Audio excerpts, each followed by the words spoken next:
Welcome to Dorking Out. My name is Sonia Mansfield, and I'm being visited by the ghost of Christmas presents right now. Joining me is my podcasting sister from another mister and the co-host of Dorking Out, Margo D. Hello, my friend. Hello, my friend. So we have decided that every year, our first episode after Thanksgiving, we are going to dork out about a different version of A Christmas Carol, and I don't think we're ever going to run out. No. Ever. Impossible. I wanted to count how many different versions there are, and it's just too many. I was like, I don't have time for this shit. So there's a lot of versions of this, not even including like TV episodes. You know, like every sitcom had a like Christmas Carol themed, but we're kicking it off with maybe Margo's favorite. I have a theory. It's 2000's A Diva's Christmas Carol, which originally aired on VH1. In 2000, it stars Vanessa Williams and Chilli. Was it Rozonda? TLC? Yeah, from TLC. Brian McNamara. I'm like, he has a very familiar face, but I was like, who? And then Kathy Griffin and John Taylor. Yes, that John Taylor from Duran Duran. So, Margo, this was your first pick for our kickoff. Why did you pick A Diva's Christmas Carol? I just find this. I'm first of all, I'm a big fan of the original story. I love all the iterations of A Christmas Carol. I have many of them on DVD. I've kept them. I just like the story of redemption. Yeah. And I like when they take like chances with it and make it a little different. I like the fact here it's an African-American woman. It's got the music bent to it. And at the time, I can't believe it's 20 years ago this came out. I feel so freaking old. But at that time, I watched VH1 almost every night. Yeah. Like I super was into VH1. They had Behind the Music. They had some reality shows. They had Flavor Flav. They had Rock of Love. Oh, they used to do these. I love the 70s. I love the 80s. Best week ever. Like I used to watch all of that stuff. I loved it. I could watch it over and over again. Yeah. Like the 80s, all that stuff. I got really, really hooked on it. And so they tried to branch out into movies. And the first one they did was about the band Sweetwater, which nobody knows about and nobody cares. I don't even know this one. Oh, it's a band that played at Woodstock. Okay. They were the first band to play at Woodstock. And it was this multi-ethnic band, and they had a female lead singer. And she got in a car accident, and she lost the use of her voice for a few years. Oh, I don't know this story at all. Oh, yeah. But it's not a good movie, huh? I watched it like a dozen times. So, I mean, how bad was it? But I totally support the channel. Like if they they had a Monkeys movie. They've had a few, and this was one of their bigger productions. They didn't put a lot of money into it. They probably could have thrown a few more bucks. We'll talk about that. But I love Vanessa Williams. I think she's a very interesting performer. Her voice is beautiful. Mm-hmm. She's gorgeous. She can do comedy, and she just plays a total meanie here, and I love it. Yeah, she's really good at that. This is almost like an audition for Ugly Betty. Like exactly. And I really like Vanessa Williams. Like you said, I think she's super beautiful. I love her songs because I like that kind of cheesy R&B, save the best for last, dreamin', all that stuff. I love that shit. I love it. Oh, Dreaming was a great song. Yeah, like, and she's so great, and I think you can tell like she's into it, like she's all in. Yeah, and it's super fun. I don't think we need to like repeat the story of Christmas Carol, but there is a thing in this movie where they show her in her like girl group, which looks suspiciously like a Destiny's Child. But I'm not sure Destiny's Child was so much a thing in 2000. But yeah, like an En Vogue, that sort of girl. Definitely En Vogue, TLC. Yeah. Yeah, something along those lines. And they are wearing the super like late 80s like clothes with the chains and super big hair, and like their big hit song was Heartquake, and that shit is fucking catchy as shit. And Yeah. they're all doing these like super like late 80s dance moves, and you can tell like they're having so much fun doing that shit. It's super fun. It is fun. And so Ebony, what we meet Ebony is that Her name is so it's Ebony Scrooge. I love Ebony it. Scrooge, guys. So Ebony is like the biggest R&B star in the world. She's like a Mariah Carey type. She's huge. And she's filming the timing here is hilarious because she's filming her video for her Christmas song on Christmas Eve. Yeah. That's when they're and she so and she's very bitchy. She yells that she wants French toast. She wants her flip phone. She's like yelling, and then she's yelling at Bob, who's her manager, and that's Brian McNamara, and he's been in a ton of TV movies. Yes. He was in Blind Date. Was that the Ethan Hawke movie? Was that him? I don't remember Blind Date, but Oh, I gosh. looked him up because I was like, I recognize that face. And I know he's That like kind of, hair? yeah, he's kind of like a lifetime staple. Like he was on Army Wives for like 10 years. And if you saw his face, you'd be like, that guy. He was Yeah. he was in tons of shit. His hair in this movie is atrocious.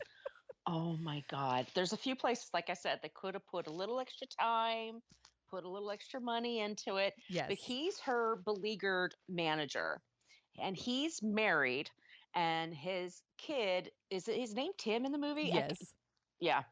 So he's married. His wife is with their son Tim. Tim is sick with something, and he really wants dad to come home. But Ebony's all about Ebony. And she's Mhm. on tour, and she's trying to make as much money as she can all the time. And they just create a concert out of nowhere and Yes. say, we're going to perform in New York on Christmas Day. No one wants to go to a concert on Christmas. I mean, They do it's in this absurd. movie. In this movie, yes. So there's no time at all. And she's got like the accountant that looks sleazy, the business manager. Right? Like when she was hiring, didn't she know? Like, just look at him. He's going to embezzle from you. Yeah, he's up to no good. But so she treats Bob like crap. She treats her band like crap. She just then you get their backstory is that in the 80s she was in a girl group. Well, first she grows up. Her dad's an alcoholic. This stuff is so messed The up. most depressing backstory. And this is Kathy Griffin is her Ghost of the Christmas Past. And Kathy Griffin is hilarious in this movie. She is. She's really good. Perfect. She is really, really good. So, but she's taking her through her past. She's from Jersey City or Newark, one or the other. But her dad was an alcoholic, left the family. She had a younger brother she was super close to. She sang in the choir. The dad comes back after he left the family. She doesn't trust him, but they go along with it. He turns to drinking again. Mm-hmm. And then we find out her brother, when he grows up, he marries somebody wonderful and they have a daughter, and then he dies. Yeah. So, and there's a totally sad scene where like foster care, child protective services comes and like physically separates these children and puts them in separate cars and takes them away. And I was like, what the fuck is this movie? It gets dark. It's so dark for a TV movie that also features a cheesy song called Heartquake. Yeah. So then we find out. So then they fast forward, and then she's in her girl group, and it's with Chilli and this other woman. What is her name? The actress is Stephanie. Terry.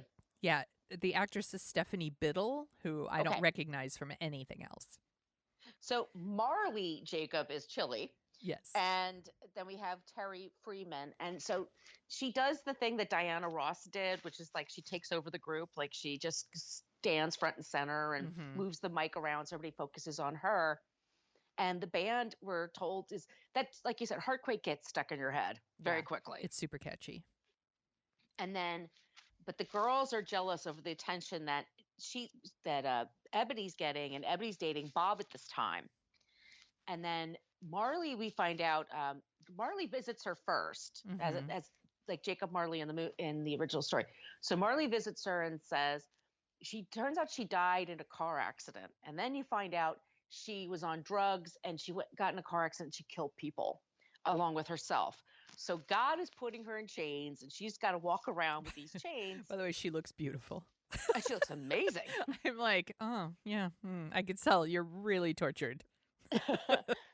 And she says to her, just say, hi, I'm a ghost. I've been dead for 20 years. And just so you know, God's really upset with you. So you may want to, check yourself before you wreck yourself. Yeah. And Ebony just is like, yeah, whatever, whatever. And she's just like so hyper narcissistic and only about herself.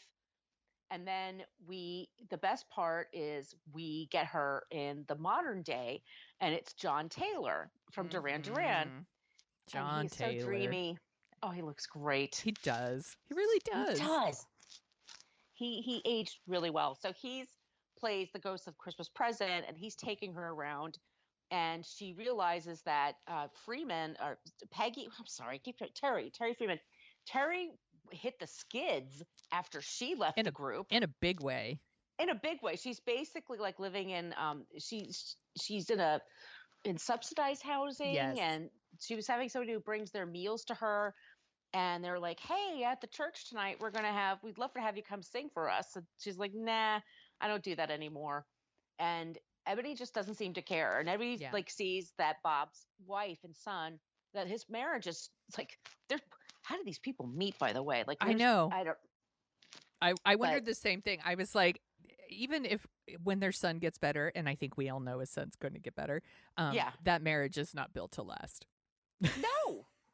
Oh, no. No, Bob made some really bad choices. So Bob is all about his work, and his marriage is under stress, and he lives outside of Cleveland, and the boy really needs to go to a doctor, but Ebony wants him in New York on Christmas Day, as well as the band. The band stays at a crappy hotel in New York, and they make fun of her. And she finds out that her accountant is ripping her off, that it's not a real charity that she's playing for. And she also has a niece that really wants to be close to her. And Ebony could not be ruder to her. She's so rude. Awful. I'm like, her niece must be is like a really good person who just is like, I understand, and she even says, like, she's been through a lot. She's, been through a lot of hard stuff, but I'm just going to keep asking every year. I'm just going to be really kind. Kill her with kindness. Yeah. That's her. And she is married. She's married. Yes. And the guy she's married to is in that other Christmas movie that I love, starring Ellie Walker, If You Believe. Oh, yeah, If You Believe. That's right. So my Christmas worlds are all coming together. They are. Worlds colliding. Yes. So Ebony finds out that she and her friends, they like to have Christmas. They have like play games, charades and stuff like that. And Ebony's like, nah, that's too square. I'm not doing that. I got a show to do. Bye. And then she gets visited by the ghost of the future. And the funniest sequence is when they do the behind the music of her. Oh my gosh. It's so VH1. It's very, so 2000 too. Very appropriate. It's Brian McKnight and some, who else did they have? Oh, Nile Rodgers. Nile Rodgers, who's very funny. They're both really good. Like they are. Everybody's having fun with the topic. But they like one of the things as they say, so Ebony dies, and then as soon as she dies, everybody's really happy because they're making money from her, and they don't have to deal with her anymore because she was so awful. And there's one thing where they found her diary and they're reading her diary, and she talks about, oh my God, I'm in love with Anne Heche. I have to break it up. I have to break up with Anne Heche. Like all this, that stuff made me laugh out loud. It was in my notes. I'm like, that's hilarious. Like to watch. Like your nightmare play out like that, like it turns out everybody hates you, everyone's going to make a lot of money without you but on you, and then to have like your personal diary, like they're selling it like a book or something. Oh, it's so awful. And she's still kind of not learning her lesson. It's only until like she's basically being sucked into the television. Yeah. And that's when, but I always love it when Scrooge, whoever they are, like comes around on Christmas morning. Yeah. And they're nice to everybody. I don't know. I'm a sucker for it. She wakes up, she does a TV interview. She asks what she can do. She flies Wolfgang Puck, to New York to cook for 200 people on Christmas. There's lots of like things that don't make sense, but she does the Christmas concert. She's reunited with Terry, and they sing on stage. And then she says to Bob, oh, by the way, you're being arrested because overnight the FBI shows up. Oh yeah, her accountant. She's arresting her accountant. Yeah. And she flies in Bob's wife and son to New York and to send him to a hospital. Like, she's never even cared about this kid. Yeah. But she's doing the right thing now. She's like taking care of them now. But you're right, that marriage is not going to last. No, because there's a couple of weird things in the movie, and one is her relationship with Bob, because they show that they used to be like, he really loved her, Right. and then he stays with her, and here he is, like, it's Christmas Day, his son is dying, and he's still like working for her, Right. and and at some point he finally like pulls it, like, decides, like, I'm leaving, I'm going to spend Christmas with my son. But it's kind of a character flaw to me that it took him that long to figure it Oh, out. absolutely it is. And it seems to me that he's still in love with her. So then there's like this kind of weird unresolved thing hanging around the movie with his relationship with her. And maybe I'm reading too much into it, and I'm sure I am. But it is a weird thing, because his poor wife is not wrong, but they're playing her like she's kind of a nag. That the actress is really good. But I'm sure she like goes up to people. I'm like, please, do you understand her side? I mean, of course she's going to be upset. Of course she's going to yell at him. I mean, like you said, he's calling her on Christmas Eve, like, sorry, not coming. Yeah. And we're told at the top of the show, like, that Ebony doesn't always pay people on time. Right. Like, what would it take for you to leave her? Like, just, she was your big client. Get another client. Like, why are you still managing her? Yeah. It's toxic. It's not good. But that's not what this movie's about. Yeah, they do a good job, though, of making her, I mean, she's really shitty, and she is like really tight with her money. Like, she stays in super nice hotels, but the crew and the band play in they have to stay in a shithole. Or, what's the the reason Terry's so poor is because Terry tried to form another band using the name Desire, which was their band name, and Ebony sued her ass off, and that's why she's so poor. She's broke and alone in this like subsidized housing because Ebony sued her and took all of her money. And they make Ebony really shitty. So she is. It's a testament to how much we all like Vanessa Williams that she's able to then make us like her at the end, because she's done some really shitty things. But not so shitty that you can't forgive her. She didn't kill anybody. Exactly. That's what Marley did. Yeah, that was Marley. Poor Marley. That's Marley's jam. So I have to ask you, because you only seen it once. This is something I picked up, because I've watched it once or twice a year, every year since then. Yeah. The size of the audience, the crowd scenes, where did they find these people? They just like employees from VH1 that they just kind of grabbed haphazardly. I assume so. Oh my God. It's are you talking about the club in the 80s, that scene, or are you talking about the big concert at the end? Both of them. Yeah. It's not as the club in the 80s, I was like, there's not that many people there. But they were trying to like make it look like there were a lot of people there. And I was like, it didn't really work. And then the second one, I didn't really notice. By then I was kind of focused on her beautiful red dress. Yeah, she looked great. She looks really beautiful through the whole thing. She does. She's gorgeous. And so, so that's something that the 80s, the night, like, it's so hard to like talk about this year 2000. But like the clothes and the style of the times, still like 90s hangover into all this stuff. Yes. Like the groupies, the way they're dressed and stuff like that, and the way the band is dressed. And she has a huge band. She does. Like, that's a lot of people. That's a lot. That's a lot of people for the kind of music that she's playing. Yeah. Which is, okay, so do you like the music? Yes. I actually do. Like this, I'm someone who loves like classic R&B and soul. That's the kind of shit I listen to all the time. So like Vanessa Williams and this kind of music is right in my sweet spot. Like, these are songs I would listen to. And I actually liked her Sleigh Ride, the song Sleigh Ride that they do. I'm like, I would download that. I'd put it on a Christmas playlist. I'm going to put it on my Christmas playlist is what I'm saying. I really They do liked a great it. version of that on Yeah. stage. Recently, They're there like- was a Twitter thread going around where people were asking, what is your favorite, like, fake song from a movie? And Oh yeah. and most people were like, that thing you do. Right. Because that song is awesome. It's awesome. That's an awesome song. And I'm like, you could put Hardquake in there. Oh, totally. It's pretty great. It totally fits the time. I think so. Yeah. So you No, I meant visit. like the song she was doing. I'm sorry. No, go ahead. I was thinking like the song she does at the top when she's doing the video, and Oh, they're very forgettable. yeah. Okay. That stuff, not so much. Yeah. But I like the Christmas song, Sleigh Ride, and I liked Hardquake. Yes. Yeah, those are both great, and they stick in your head. So you visit this one once or twice a year. What is it about it do you just love the look of it, the performance of it? Like you have a nostalgia for it? I think it's a nostalgia at this Yeah. point, but I do like the look of it. I mean, you can see some crappy copies on YouTube, but there's a couple of good ones Yeah.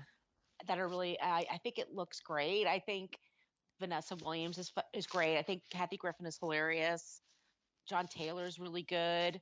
I like the band. I think they're really good. Mhm. Like I find the stories are satisfying. I like it when she shows up back at her niece's house and goes to the Christmas party and she finds Yeah. out she's going to be an aunt and all those kinds of things. Like it's a journey and it always makes me happy at the end. That's which is why I like the story. Yeah. But I really it's liked just it. a slice of 2000. I liked it too. And like, like I said, I'd never seen it before, so this was a first time watch and while watching it, I was like, I can see why Margo likes this.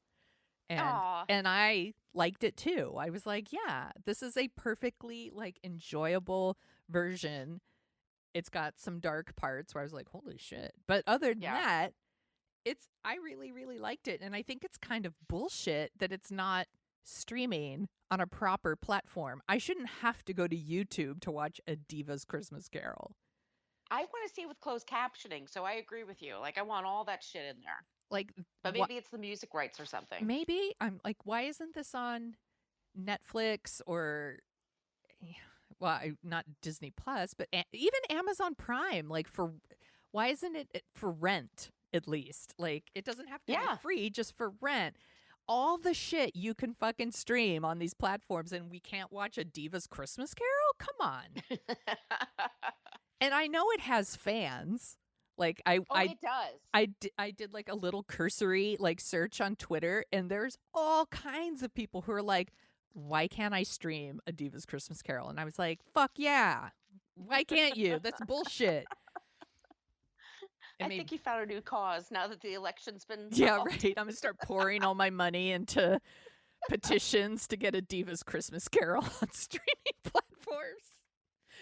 Look, I just care about people, okay? And they want to watch Diva's Christmas Carol. Did you ever see Bands Reunited? That was another show on VH1 I loved. I didn't watch that one, but I know what it is. Oh, it was so good. They had like a flock of seagulls and Berlin and Patti Smythe and Scandal. Like VH1 at the time was cool. Yeah. And that's what that all reminds me of. Was this the same time like they were doing Rock of Love? Yeah, Rock of Love probably a few years after that, but they still played music videos, but it was behind the music. Like I was addicted to that show. I watched it every week, every Sunday. That was my appointment television. Behind the music, and I used to watch the True Hollywood Stories. Yup. I loved all of that stuff. So I was okay when they went to when they started making movies. It's just like none of them turned out very well. Right. There's just no, you could tell it's very low budget. If they had just a few more bucks, they could fix Brian's wig. They could put a few more people in the crowd. Yeah. I mean, there's a few times I'm like, okay, this is not New York. Yeah. And I don't believe this. And no offense to the actor playing Bob, Brian McNamara. They could have got someone with just a little bit more personality, maybe. And the clothes, like everything, he's so schlubby. Like maybe that's by design, but at no point do you think that Vanessa Williams would go out with Brian McNamara. Not for a second. No, and I'm like, I'm sorry, Brian McNamara. I'm sure you're a perfectly nice man. It's not you personally. It's your character. It's Bob Cratchit. You never believe that she would go out with Bob Cratchit. Was he in Blind Date? I'm gonna look this up. I'm trying to remember what movie you're talking about.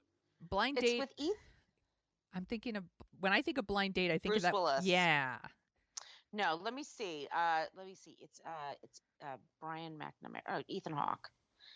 They play brothers, and his brother is trying to set him up on a date. Mystery date. Mystery date. Brian McNamara is sexy and funny in that movie. Well, Like, now I want to watch everything Mystery Date. You do, oh, it's good. I love it. But it's like everything. Yeah, he betrays all of that in this performance. In Okay. A Christmas Carol. So Diva's Christmas Carol. Would I like Mystery Date? I'm gonna write it down. Mystery Date. You know what? Yeah, because it's set in San Francisco. Okay, now I'm really sold. Yeah, and it's got Heather. Heather Graham.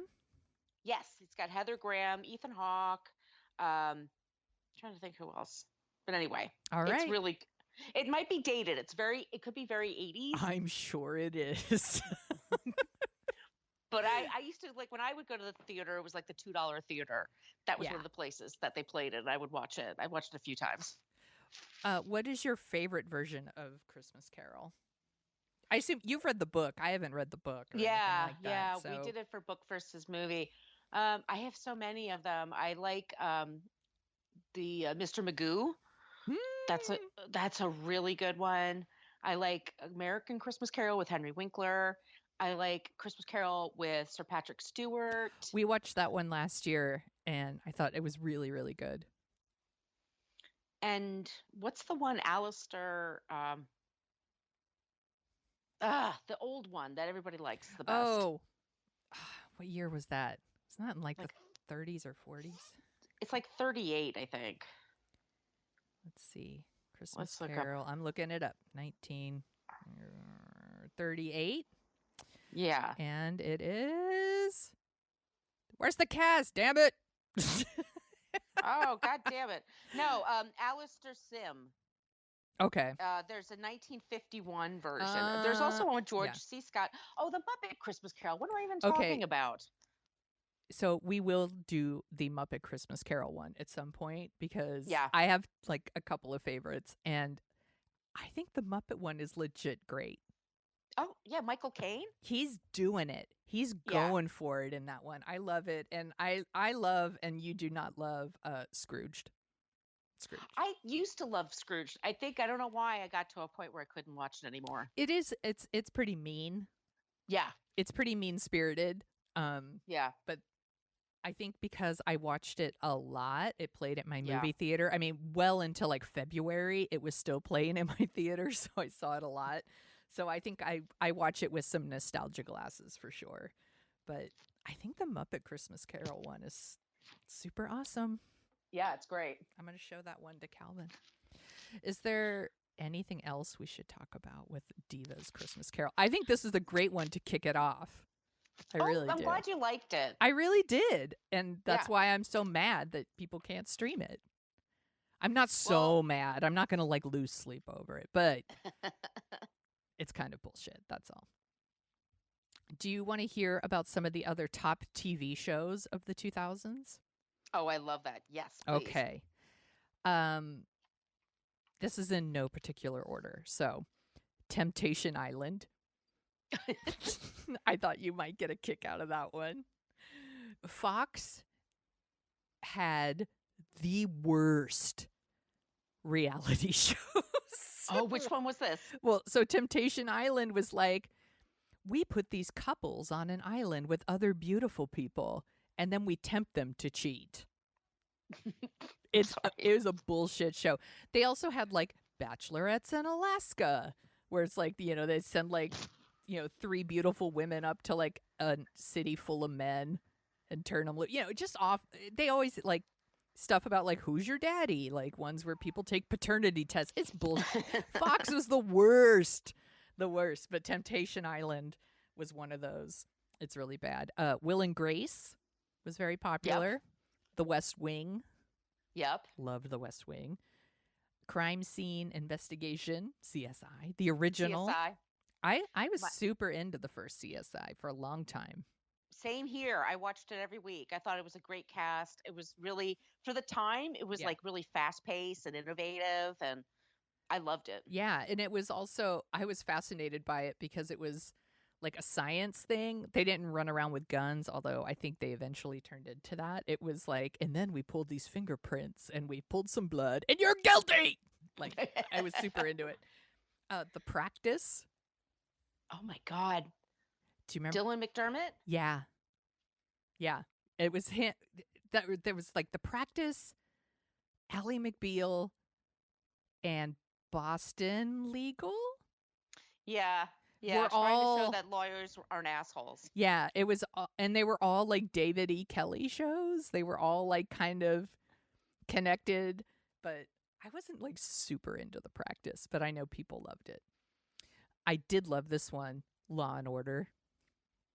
I still love it. Me But too. it's very, if you go back to one of the old ones, especially like the mid 90s, they are, some of them really do not age well. Interesting. Yeah, I go back and see it, or an old law. I love SVU. I was really into SVU for a while, and every once in a while they show one from back in the early days. You're like, oh God, you would never do that now. Interesting. I was Yeah. I watched some SVU, but not as often as I watched regular Law and Order. And I like how predictable it is, and Mm-hmm. you know at like the 20-minute mark we're going to move to the arrest and then we're moving to Okay. court. So, who is your favorite duo on Law and Order? God, these is very good questions. I really like Jerry Orbach, Same. and then I kind of liked him with Benjamin Bratt. Interesting. I would have to think about it. I would have to make a list and really think about it. This is a serious question, but that was like my gut instinct was to go there. No, What was- you always have to go with your gut. Yeah, what was yours? Briscoe and Green. I like them. And then Oh, I that's like Jesse Martin, right? Jesse Martin. Yeah, I liked him too. Love him. And then I loved it when what's her face?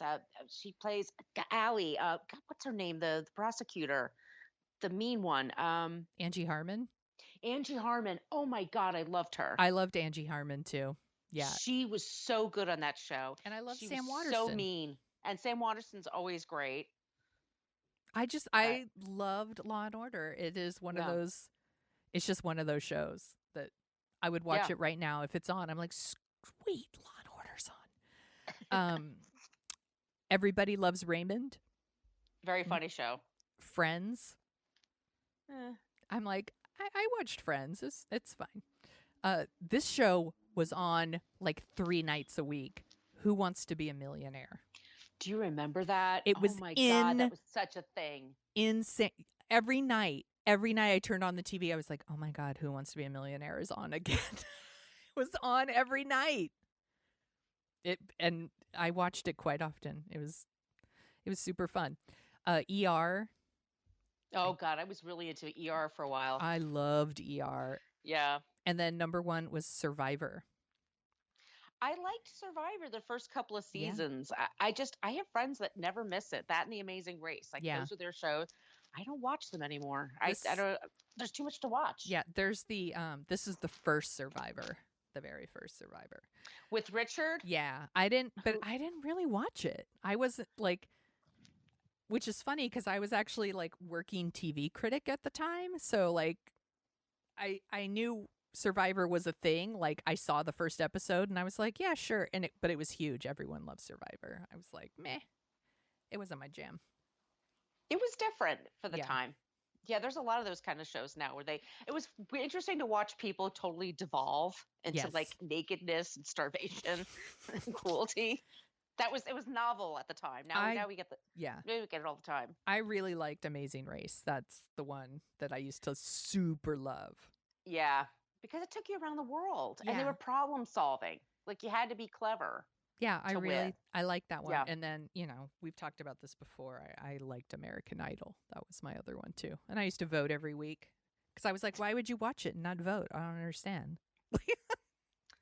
That wasn't my jam. I know. It's because it's Sorry. awful. It's because it's awful. It's an awful No, show. I realize that. I have friends who are just like, I don't watch any of the singing shows, and they're like, but you're really into music. I'm like, I don't. I Yeah, like my famous people. that's why I don't watch it. I don't watch any of that anymore, though. I stopped. I gave it up So, cold turkey. so I went to Wikipedia and I was trying to find the holiday songs of all time. Ooh. And there's a few different lists. So I decided just to pick a few. And some of these I don't even know. But here we go. So Band Aid, Do They Know It's Christmas? Yeah. Yeah. Okay. Whew, problematic. That song is well intentioned. Let me say that. I loved it when I was a kid. Yeah. I had the 45. Like everybody bought it. It was one of those. It was like sold like 14 million copies or something ridiculous like that. Yeah. But you look at it now, like, boy, that's colonialism gone wild. Yeah. Don't Don't they know it's Christmas? Don't you know it's No. Christmas there? Y'all don't celebrate Christmas? What's up with wrong that? with you? Ugh. White savior syndrome. Mhm. Bing Crosby, White Christmas. It's a good song. It's a great song. Wham, Last Christmas. I love that song. So much. Love it. Jose Feliciano, Feliz Navidad. I love that one too. That's an earworm. You get that in your head. Yeah, Ugh. it's unfortunate. It will stay in your head. This is from, I think, the Grinch movie, Faith Hill, Where Are You Christmas? Oh, I don't know that song. It's sad. It's a sad Christmas song, but it's good. Is it the Grinch movie, the one with Jim Carrey? Yeah, the live action one. It's not that great. I hate that one. That is the physically ugliest movie. That's physically the ugliest movie I think I've hate ever it. seen. The art direction is so horrible, and the makeup is terrible. Yeah. You know, it's really bad, but if you want to see a good Grinch movie other than the original animated one, which is great. There was an animated one that came out like 2 years ago with Benedict Cumberbatch as the Grinch. It's really good. Calvin watched it last year, and I was like, holy shit, this is actually really good. I really liked it. I'll definitely check it out. I like the Grinch story. Yeah, it's. I think it's a good one. I really enjoy. I was pleasantly surprised. So, please, there you go. Thumbs up. Thumbs up. Brenda Lee, Rocking Around the Christmas Tree, one of my favorites. Yeah, that's a good one too. This one was a big seller. I don't remember it all, but I'm not a believer. I don't know Justin Bieber's music, but he had a song called Mistletoe. I don't know. Supposedly I don't fucking know it either. Okay. And the number one song, well, it probably would be White Christmas by Bing Crosby, but right up there is Mariah Carey's All I Want for Christmas Is You. I love that song. I love that song. I love it. I'm not pretending. I don't believe in guilty pleasures. You love what you love. I super love that song. It's so cheerful. It's just so catchy and fun. It's just everything you want in a good pop song. I think so. I really love it. This makes me, your list makes me want to drag out my holiday playlist that I made last year and start updating. Yeah. So that's what I'm going to do right after this. What else are you dorking out about, Margo? So I'm not normally a fan of Frank Zappa. I find him pretentious, and it's like every guy that I had a bad relationship with was a Zappa fan. So at some point I was like, ugh. But there's a documentary that's out about him right now. And Alex Winter from Bill and Ted, he directed it. And it's really interesting. He was a very interesting man, and he had a really interesting career, and he took a lot of chances. And I respect his artistry much more now, but I also didn't realize he was 52 when he died. Oh I didn't know that either. That's super young. I'm like, holy shit. Like, those kids were young when they lost their dad. Oh, what did he die of? Cancer. Oh, fuck cancer. He was a heavy smoker, but I think there was something else too. But but there's no interviews. The only bummer, I mean, they have all the music, which is great, and they have a lot of video. And they interviewed Gail, but I thought Gail passed away. I think passed away a few years ago. But anyway, supposedly Amit and Dweezil are not getting along. And Amit owes the rights to the song, but Dweezil's the one with the musical talent and can play it. So Dweezil has to use another name when he goes on the road. Oh my gosh. Yeah, it's crazy. But I was so bummed out because I love Valley Girl and I love Moon Zappa. I think Yeah. she's amazing. They're not interviewed. None of them are Oh. interviewed. That's the one thing that's kind of like, I wish they could have, because her segment is great. I love Valley Girl. I love Yeah. all that shit. And I thought she was so cool. When I was a kid, I thought she was just the epitome of cool. Yeah. Where did you watch this? Where is it streaming? It's movies on demand, Okay. for me on Spectrum. Got But it. if you like a music biography and if you're just interested, I mean, they do a warts and all portrayal. I mean, he wasn't a great person to everybody. He slept around a lot on his wife and was rather obnoxious and sometimes super condescending, which I have a hard time with. But I do get it now, like what people like about him. I totally understand. It's not like my thing, but I totally get why people are into it. Yeah, Frank Zappa is not my thing either, but actually my husband likes Frank Zappa, so I'm writing this. I knew it. Yeah, you're all, of course he does. David has a much more, what's the word I'm looking for?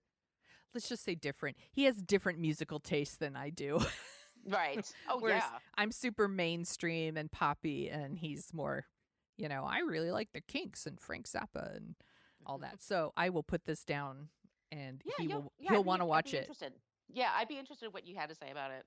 I will keep you posted. Tonight, actually, we're going to watch the finale of the Great British Baking Show. I've been saving it. Yeah, so as of the recording, I don't know who won. But one of the things I'm dorking out about is the winner from season 9 is Kim Joy, one of my favorites. And she has a new cookbook out, and it's called like Christmas with Kim Joy, and it is filled with the most adorable everybody drink recipes ever. Like, they're so cute. And so the photography is adorable. Once again, everybody drink. It's, all cookies and cupcakes and cakes and all these things. And if you watched her season, like she's so good at like decorating things and making them look so cute. And one of the things I love about her cookbook is almost all of her recipes, she offers a vegan alternative. So it's like, if you want to make this like shortbread, here's how you can make it. If you want to make it vegan, do this and this and this. So I'm a high maintenance vegan, so I like that. But I'm actually not high maintenance. I'm the lowest maintenance. No, you're not at all. I'm the lowest maintenance vegan of all time. I should start a new Instagram. It's like low maintenance vegan. You know what? Email that shit to yourself. That's a good idea. I'm like, I would be really good at it because that's what I am. But anyway, it's a really good cookbook. I love cookbooks anyway. Just I like reading them and looking at the pictures and getting ideas, even when they're not vegan. And this one's really great. And I also wanted to mention I've been watching still The Real Housewives of Salt Lake City and reading the recaps on Vulture, and that shit is hilarious. It's the best. So it's the best. Yeah, if you are watching The Real Housewives of Salt Lake City, I think the author is Olivia Crandall, is doing these recaps of Salt Lake City, and that shit is so funny, and it's just like a little like after dinner mint to the episode. Like, it just like ties it all together. I just love it so much. It made me laugh so hard. It shows those bitches be cray. They're crazy. They are, but in the most amazing way. Yeah. And yeah, I mean, there's a woman who's married to her step grandfather. Let's all take advice from the lady who married her own grandpa. But it's funny because she's like, people say it's weird, and it is weird.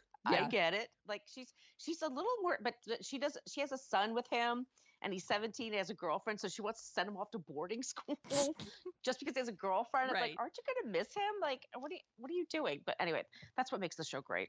They're all kooks. Almost all of them. They're all kooks. Kooks. I'm really enjoying it. So thank you, Margo, for helping me get on the Real Housewives train. But if you're watching, you should read the recaps on Vulture. They're so fun. They have great writers there. They really do. They do. I know that my friend Kate loves the Real Housewives of New York and the recaps that are on Vulture. Like, she swears by them. Yeah, Brian J. Moylan, he's an amazing writer. He's very, very funny. I should start reading those too. I'm still working my way through the last season of Real Housewives of New York. So I should read those too. I'll put it on the list. Where can people find you on the internet, Margo? On social media, you can find me at Brooklyn Fitchick, mostly for Twitter and Instagram. And my blog is brooklynfitchick.com. And if you like the sound of our voices, you can also find us at whatacreeppodcast.com, where we talk about a creep every week. And then we end the episode with someone who's not a creep. And it's super fun. Please listen. Yes, it is. It doesn't sound like it's fun. It is really fun. And you can find me at thesoniashow.com and The Sonia Show on Twitter and Instagram. And you can find Dorking Out at dorkingoutshow.com. And if you want some stickers, they're really, really cute.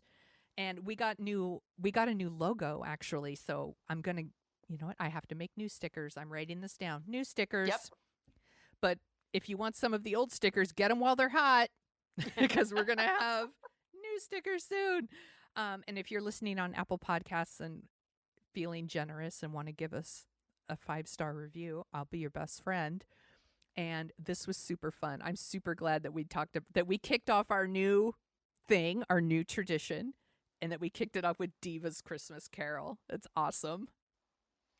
I feel like your IQ points are going down being friends with me. Because I'm always introducing you to the cheesiest shit ever.